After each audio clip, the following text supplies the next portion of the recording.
بسم اللہ الرحمن الرحیم۔ ایک مرتبہ کا ذکر ہے کہ ایک بادشاہ شکار کرنے نکلا۔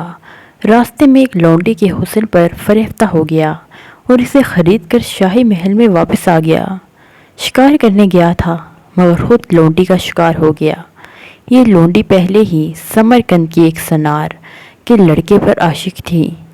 بادشاہ کے یہاں آ کر اس کی جدائی گلنے لگی اور عشق کی بیماری سے اتنی دبلی اور لاغر ہو گئی کہ ہڈیوں پر صرف کھال باقی رہ گئی۔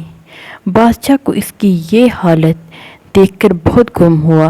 چنانچہ اس نے شاہی طبیبوں کو جمع کیا، علاج کے لیے شاہی انعام و کرام کا وعدہ کیا اور رتبہ سے کہا کہ میری زندگی بچاؤ، اگر یہ مر گئی تو سمجھ لو میں بھی مر گیا۔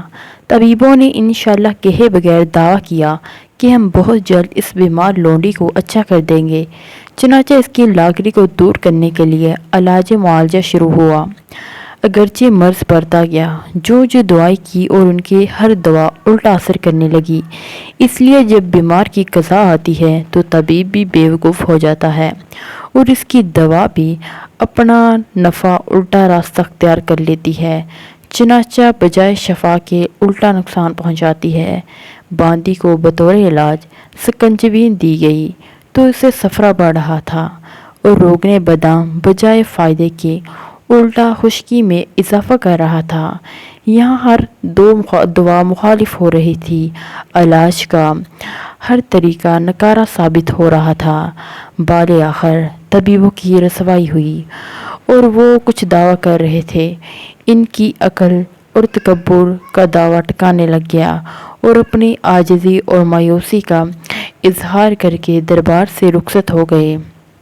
بادشاہ نے جب طبیبوں کی عاجزی کو اور مایوسی دیکھ لی تو ننگے پاؤں میں مسجد پہنچ کر محراب کی طرف دوڑا اور سجدے میں گر کر اس قدر رویا کہ سجدہ گاہ بادشاہ کی آنسوں سے تر ہو گئی اور اس نے روتے ہوئے بار الہی میں عرض کیا، اے اللہ، اس ساری کائنات تیری ہی بخشش ہے اور میں کیا عرض کروں جبکہ آپ ہمارے اسرار اور بیدوں سے باخبر ہے۔ اے وہ ذات پاک جو ہمیشہ ہماری حاجتوں کی پناہ گاہ ہے، ہم پھر سیدھے راستے سے بھٹکے اور آپ پر توکل نہ کیا اور علاج و معالجہ میں انشاءاللہ بھی نہ کہا۔ جب اس بادشاہ نے تہہ دل سے نال و فریاد کی تو اللہ تعالیٰ کی رحمت کا سمندر جوش میں آ گیا اور روتے روتے بادشاہ پر نیند طاری ہو گئی۔ چنانچہ اس نے خواب میں دیکھا کہ ایک بزرگ فرما رہے ہیں کہ اے شخص نا امید نہ ہو، میں انشاءاللہ تعالیٰ اس باندی کا علاج کر دوں گا۔ خواب سے بیدار ہوتے ہی بادشاہ نے اپنے قلب کو مطمئن اور مسرور پایا اور ان بزرگ کا منتظر تھا کہ اچانک وہ تشریف لائے۔ بادشاہ آگے بڑھا اور دوڑ کر ان بزرگ کا احترام سے استقبال کیا۔ اس کے بعد شیخ کامل نے لونڈی کی نبض کو دیکھا، نبض پر ہاتھ رکھ کر ہر شہر کا نام لینا شروع کیا۔ جب سمرقند کا نام لیا تو اس کی نبض حرکت تیز ہو گئی۔ شیخ نے سمجھ لیا کہ سمرقند میں کسی کی محبت میں مبتلا ہو کر یہ بیمار ہے۔ بیماری کچھ تھی اور علاج کچھ تھا۔ پھر شیخ کامل نے کسی طرح لونڈی سے راز معلوم کر لیا کہ سمرقند کے ایک زرگر پر عاشق ہے۔ شیخ نے بادشاہ کو حکم دیا کہ وہ اس کو حاضر کرے۔ چنانچہ اسے دنیاوی دولت کی لالچ پر طلب کیا گیا اور چونکہ شیخ کامل طبیب کامل بھی تھے، انہوں نے اس شخص کو ایسی دوائیاں دی جس سے اس شخص کا حسن جاتا رہا اور اس لونڈی کے سامنے پھر اس کو پیش کیا۔ چونکہ اس کی صورت کافی بری اور مکروہ ہو چکی تھی، اسے دیکھ کے ہی لونڈی کا ہچک جاتا رہا اور وہ اس کی عشق کی بیماری سے شفا پا گئی، تندرست ہونے لگی اور کچھ ہی دن صحت یاب ہو گئی۔ اب مولانا رومی اس واقعے کے بعد کھل کر نصیحت فرماتے ہیں کہ اے اللہ تعالیٰ کے طالب، اس زندہ کا عاشق عشق اختیار کر جو ہمیشہ باقی رہنے والا ہے، یعنی اللہ سے عشق، اور جو محبت و معرفت کی روح فضا افزا پاک شراب پلانا والا ہے۔ اور تو مایوسی سے یہ بات مت کہے کہ اس محبوب حقیقی تک مجھ جیسے نالائقوں کی کیسے رسائی ہو سکتی ہے، کیونکہ وہ بڑے کریم ہے اور کریم کے نزدیک ایسے کام دشوار نہیں ہوتے۔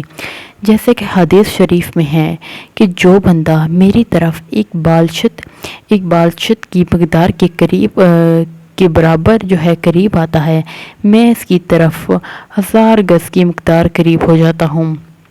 الغرض اس کے عشق و محبت کا دروازہ ہر وقت کھلا ہوا ہے اور جو چاہے اس میں داخل ہو سکتا ہے اور اس کا قرب حاصل کر سکتا ہے۔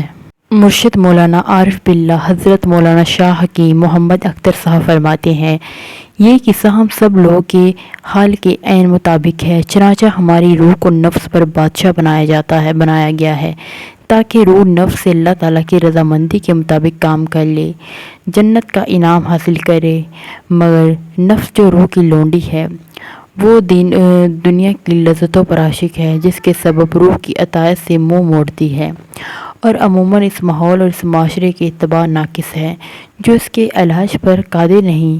پس شیخ کامل کی ضرورت ہے جو حسن تدبیر سے دنیا کی لذتوں کو نفس کی نظر میں بد صورت کر دے، پھر نفس کے لیے روح کی تابداری یعنی اللہ تعالیٰ کی رضامندی کے کاموں پر چلنا آسان ہو جائے گا۔ تو دوستو یہ تھی ہماری ویڈیو، ضرور آپ کو پسند آئی ہوگی۔ انشاءاللہ ہم مزید آپ کو اس طرح کی ویڈیو دیتے رہیں گے۔ اللہ حافظ۔